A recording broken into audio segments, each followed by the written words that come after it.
Hey, welcome back to the Disney Plus Everyday Challenge. Today we have The Nightmare Before Christmas. This is Tim Burton's Nightmare Before Christmas. That doesn't mean he directed it. He is producer of it. He is creator of it, with a score composed by Danny Elfman.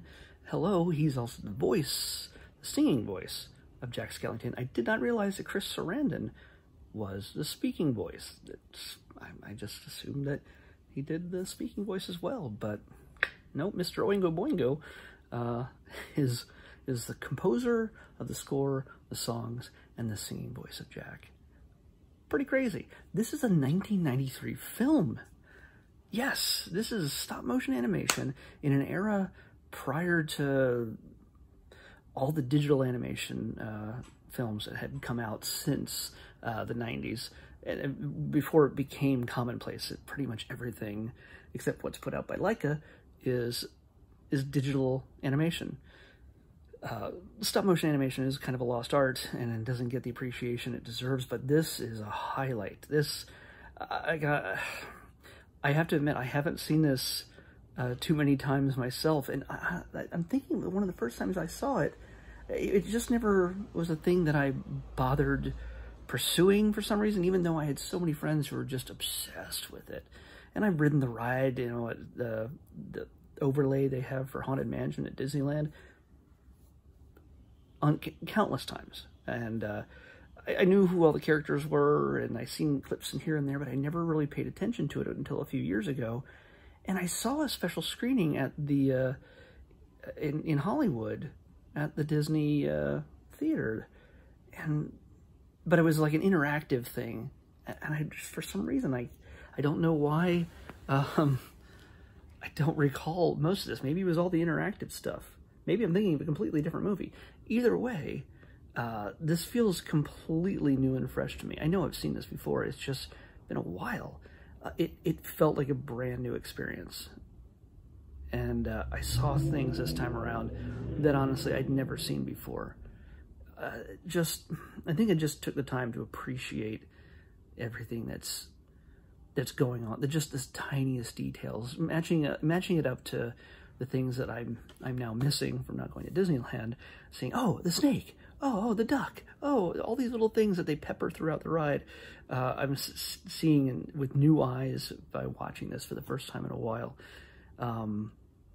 You could literally, oh, you wouldn't want to, turn off the sound on this and just examine every single detail, go frame by frame and look at all just the character design, all the creatures, just the incredible amount of detail that's put into this film is astonishing.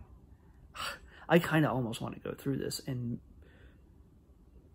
take a look at every single little creature. I'm sure somebody's already done it. I'm sure there's some obsessive who's frame by frame, character by character, and they all probably have names, just like in the Star Wars universe. You know, creature, alien number 47 out in the background is blurry. You can barely see who he is, but they have a name for him and a backstory, and I'm sure that's the way it is with every character here in Halloween Town.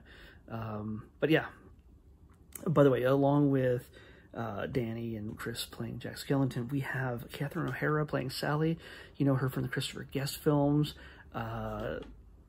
This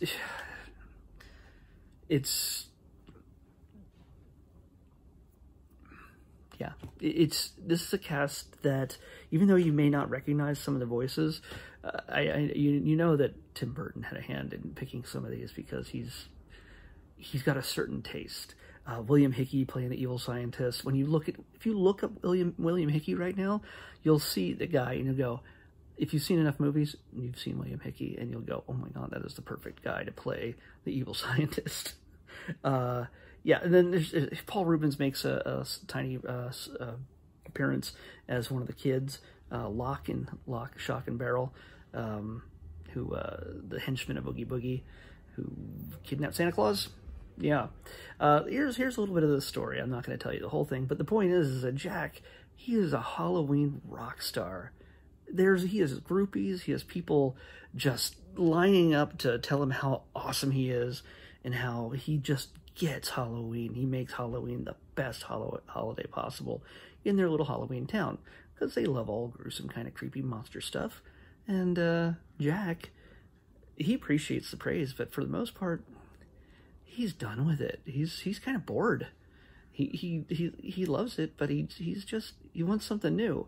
So when he stumbles upon this sort of nexus of realities between all the Halloweens, he accidentally steps into Christmas, the world of Christmas, and he ends up in the North Pole, seeing Santa and his elves and everything else, and he sees something completely new, and he's mesmerized by it. And so he brings it back to the town and says, check this out. Check out how weird and cool all this stuff is. And they're like, is it like gross? Is it creepy? Can we, make it that way? And he's just like, you don't get it. It's different. Let's do Christmas.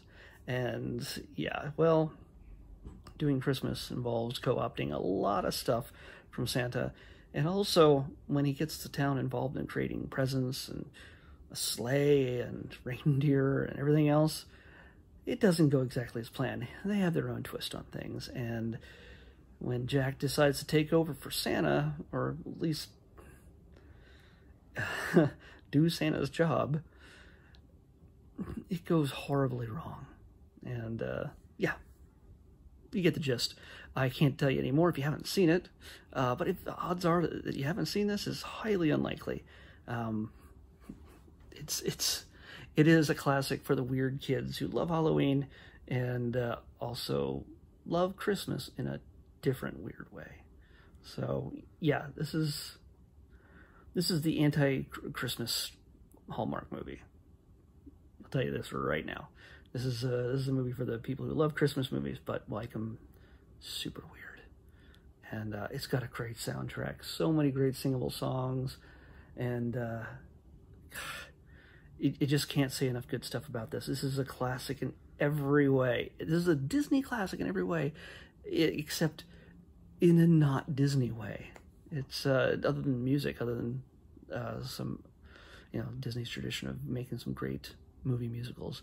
And yeah, this is it. It only runs, by the way, it's 1993. It only runs about an hour and 17 minutes long, and it goes by really fast.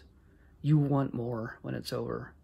Yeah, so I'm not telling some of you anything you don't already know. If there would ever be a sequel, you'd have to have Tim Burton. You'd have to have Danny Elfman and all these people involved. I think a sequel has been dreamed of, but I don't know if you'd want to do a proper sequel to this, because I don't know if it could ever really live up to the original. This is one of those things that you take it, you appreciate it for what it is, and don't try to overdo it.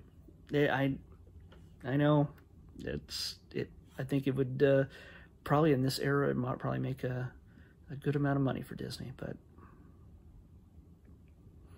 I think it's best to leave it alone and appreciate it for what it is. Just make more merch to sell at Disneyland, okay? I guess. For all the weird Halloween kids, you know who you are. All right, let's pick tomorrow's Disney Plus Everyday Challenge video. And that's my James Bond. 187. I think we've had this one already. 187. 187. No, we haven't. That's weird. We've had everything around it. But we haven't had Fun and Fancy Free. It's a movie. Fun and Fancy Free. I honestly don't know what that is, but I think we have a pretty good descriptor of it. It better be fun, and it better be fancy free on the Disney Plus Everyday Challenge. I'll see you back here tomorrow.